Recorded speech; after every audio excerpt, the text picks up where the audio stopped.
You're welcome to another video of the course IPv6. In this section, I'm going to compare IPv4 and IPv6 address types. We will focus on new terminologies and address ranges associated with each address type in IPv6. In this section, we will have just a brief overview of different address types, including Unicast, Multicast, Broadcast, and Anycast. But in the following section, we will delve into details of each address types. This figure illustrates and compares the different type of IPv4 and IPv6 address side by side to enhance your understanding. IPv4 with black color and IPv6 with blue color. While Unicast, Multicast, and Anycast addresses exist in both IPv4 and IPv6, IPv6 does not have a direct equivalent to the broadcast address. However, IPv6 allows you to send a packet to all nodes within a subnet using a multicast address. Let's start with unicast address types and with APIPA and link local address in IPv6, APIPA in IPv4. In IPv4, there is an APIPA or automatic private IP addressing range 169.254, which is automatically assigned to devices when no static IP address is configured and no DHCP server is available. The scope of APIPA is limited to the local subnet, VLAN or broadcast domain, meaning that the same IP address or subnet can exist in different VLANs without conflict, as I have shown in this figure, two different VLANs, but it's exactly the same IP address 169.254.10 and 10. IPv6 introduced a new address types known as link local address or LLA, which is somehow similar to APIPA but far more advanced. Unlike APIPA, and link local address is always assigned to every IPv6 enabled node, even if other IP addresses are configured. LLA is crucial for proper functioning of IPv6 as they play a key role in neighbor discovery protocol. Without a link local address, essential IPv6 functions such as device communication on the same link would not work correctly. The primary similarity between APIPA and link local address is that both are unique only within a single link or broadcast domain. As a result, the same IP address or subnet can exist across different VLANs, potentially even with identical addresses, like what I have shown here in this figure, also for IPv6 address FE80100, and the same address for other nodes in other VLAN or links. However, a link local address are integral to IPv6 core operation, whereas APIPA addresses are more of a fallback mechanism in IPv4. A link local address is typically generated by either creating a random number or taking it from interface MAC address and appending it to the link local address prefix. We will explore the details of link local address in the upcoming sections. The second type of unicast address in IPv6 is private address known as unique local address or ULA. This address is unique within an entire private network and is not reachable over internet.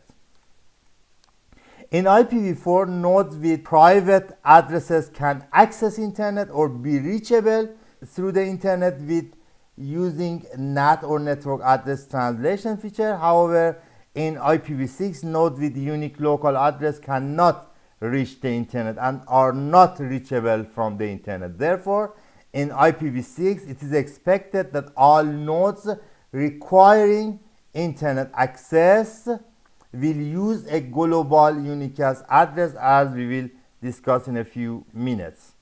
The IP address range for unique local address in IPv6 is FC00/7, but a subset of this range, FD00/8, is currently used for private network in IPv6. In other words, most IPv6 unique local address or private addresses today start with FD. The details of unique local address will be discussed in the following sections. IPv4 public address and their IPv6 equivalent global unicast address or GUA are the most important type of addresses used on the internet. These IP addresses must be globally unique and are therefore assigned by a regional Internet Registry or RIR to the local Internet Registries or LIR, which can be enterprises or service providers. In IPv6, addresses in the range 2000/3 or those starting with 2 or 3 are global unicast addresses which can access the internet and be reachable over the internet. Typically in IPv6, an LIR such as an enterprise or service provider is assigned a /32 prefix and sometimes /29 or /30. This allocation allows the LIR to create at least 2 to the power of 32 subnets for its own use or to allocate to its own customers, effectively resolving the IPv6 address limitation. The details of global unicast address will be discussed in the following section. And the next address type is multicast address type, which exists in both IPv4 and IPv6. In IPv4, multicast addresses are allocated within the range 224/4, covering the addresses from 224 to 239. These addresses are used for multicast communication with specific reserved addresses such as 224.0.0.1, which is used for all nodes or all nodes listen to this multicast IP address, 224.0.0.2, which all routers listen to, 224.0.0.5 and 6, which is used in OSPF routing protocol. In IPv6, multicast addresses are identified with the prefix FF00/8. Here is a typing mistake. With all multicast addresses starting with FF, the IPv6 equivalent of IPv4 reserved multicast addresses are FF021, which points to all nodes, FF022, FF025, and 6, which points to the OSPF protocol. A notable feature of IPv6 multicast is solicited node multicast address, which provide each node with a unique multicast address. This address is used in the place of ARP requests. Instead of broadcasting ARP requests to all nodes in a network segment, IPv6 uses the solicited node multicast address to target only the specific node whose MAC address is being requested. This approach minimizes network traffic by ensuring that only intended reception receives the request, similar to Unicast behavior.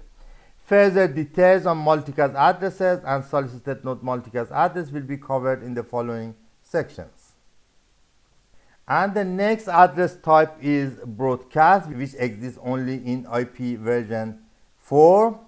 In IPv4, each subnet has a broadcast address, which is the last address in the subnet. This address allows us to send a packet to all nodes within the broadcast domain. For example, in the subnet with the address range 192.168.10/24, the last address is 255 in the subnet 192.168.1.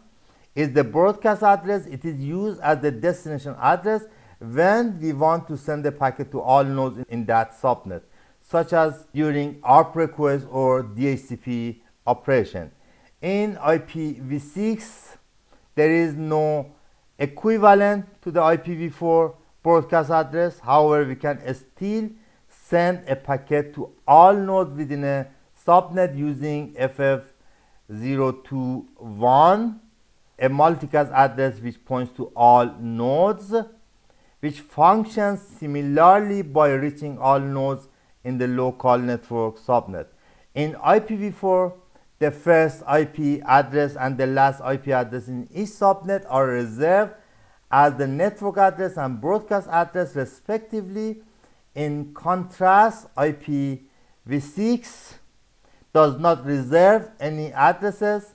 In this manner, all addresses in an IPv6 subnet, including the first and the last, can be assigned to the end nodes. And the final address type, Anycast, which exists in both IPv4 and IPv6. In IPv4, Anycast addressing is a network addressing and routing method in which multiple devices like servers or routers share the same Unicast address. Packets sent to an Anycast address are delivered to the nearest or most optimal destination as determined by the routing protocol. This method is often used for load balancing, redundancy, and improving response time. IPv6 provides native and explicit support for Anycast address, allowing any Unicast address to be used as an Anycast address. Additionally, IPv6 defines reserved Anycast addresses for specific purposes, such as 6-to-4 relay Anycast address, which we will discuss in the migration lesson, which is used in IPv6 tunneling migration methods. In contrast, IPv4 does not have a specific address range designated to Anycast. Instead, Anycast is implemented via routing techniques without a specific address format. We had a brief overview of all address types, comparing both IPv4 and IPv6, and now we are ready in the following sections to go to the details of each address type in turn.